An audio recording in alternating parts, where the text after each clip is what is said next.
What are you doing? Well, hello there, YouTube. In today's video, I'm going to teach you 5 ways to cheat on your test. These methods have been tried and tested by me and I never got caught. My name is the future daughter. I made my first appearance in my mom's kids on TikTok. If you know me from TikTok, well, hello. I give bad advice on YouTube now. This video may seem like a joke, but I promise you, you're going to take away some really good advice by the end of it. When I say cheating, this is cheating on a test, not on your boyfriend. Although if you want advice on that, I will give you that as well. Number 1, this is a method that I tried and tested in 8th grade during my final exam. All you need for this one is a partner that's willing to cheat with you. This method, if I'm going to be completely honest, is slightly more risky than the other methods that I'm going to tell you. So I'm going to start with the more riskier one and then go on to the least riskier one. So let's get into it. When you're sitting in your examination hall and you're writing your exam and there's a partner right next to you who's willing to cheat with you, you gotta help each other out. While you're writing, you have to raise your hand and ask your teacher for a substitute paper. When she's on her way to go get the next paper for you, that's when you exchange your answer sheets with your partner. Pretend you're in the examination hall, all right? Here's the demonstration. Hey, miss, can I have an extra sheet? Oh, wow. Looks like you know a lot of the answers. Coming right up. Yeah, I do. Thank you. Yeah, put your answers in here. Yeah, don't move. Oh, she's coming. Here you go. Thank you, miss. Miss, can I have one extra sheet also? Coming right up. Thank you.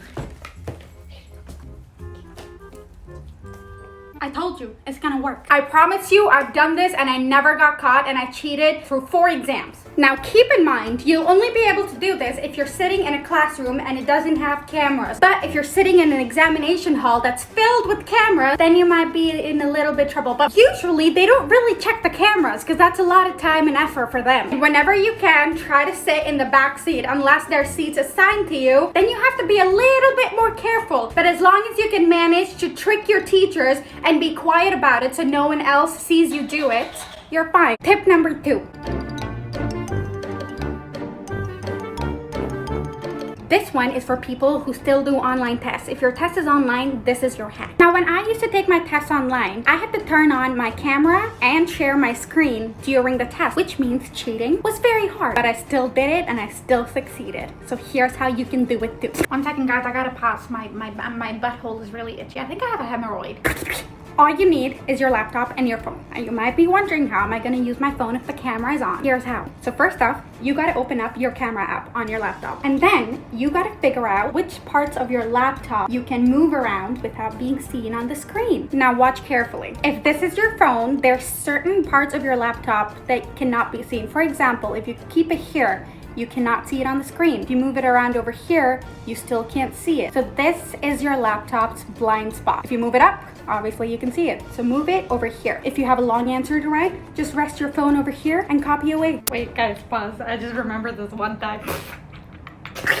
There's one time my boyfriend was sitting in the examination hall and he was writing his test and he had his phone with him and he accidentally sat on it the wrong way because it was in his back pocket and Siri got activated and everyone heard it, all right? And the examination hall, everyone was sitting in like a vertical line.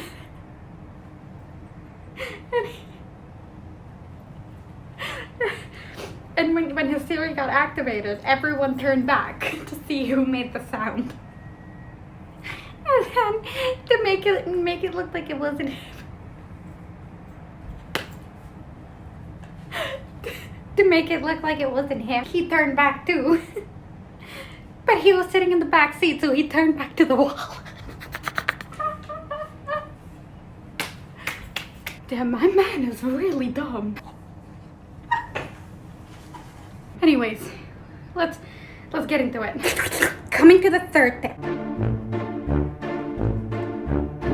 You probably might be wondering why I haven't brought up writing notes in pieces of paper and hiding it. Well, the thing is, since everyone does this, your teachers are always going to keep an eye out for people who pull out shit. So don't do that. That's kind of stupid. For this step, all you have to do is do some preparation for cheating before your exam. When you're studying, don't actually study. Who does that? That's kind of boring. When you're studying, make a PPT with keywords and points that you need to remember. So all you have to do is sneak in that PPT into your examination hall. I would recommend having the PPT download it to your phone so you can hide it in your bra or your underwear, wherever it's comfortable for you. You might get cancer out of this, but hey, do you want to die or do you want to pass your test? Pass your test, obviously. Once you have your PPD downloaded on your phone, take bathroom breaks about 2 times during the entire test. Have a bottle of water next to you so people know that because you're drinking a lot of water, you gotta pee. You going to the bathroom might be monitored, but no one's going to check what you're doing inside of the bathroom. That's a violation of your privacy. They're not gonna do that. So when you go to the bathroom, take out your phone, look at your keywords and pointers, remember everything, go back to the examination hall and ace your damn test. Tip number 4.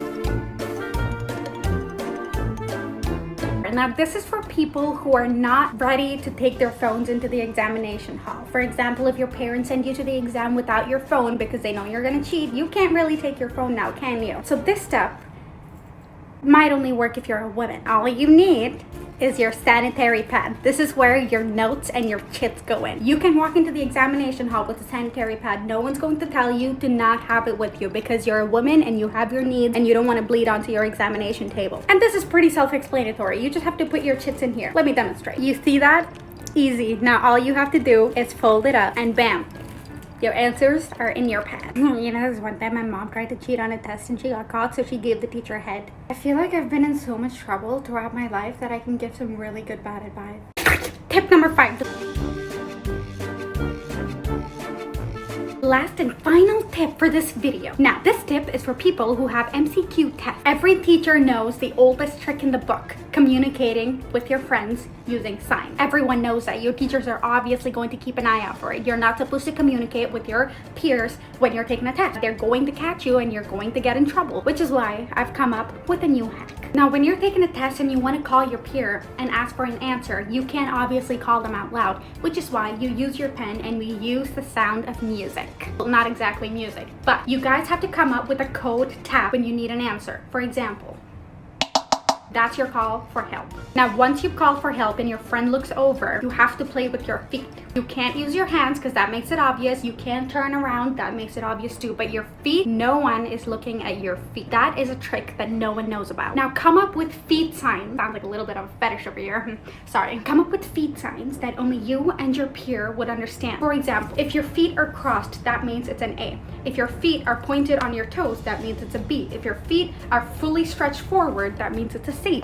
And if your feet are spread completely apart, that means it's a D. Well, it could also mean that you're extremely horny. Anyways, I really hope you guys enjoyed this video. If you need any more bad advice, please put it down in the comment section and I will give you my tips on surviving life in the worst way possible. Thank you so much for watching. Like, comment, and subscribe, and send me some nudes if you can. Bye!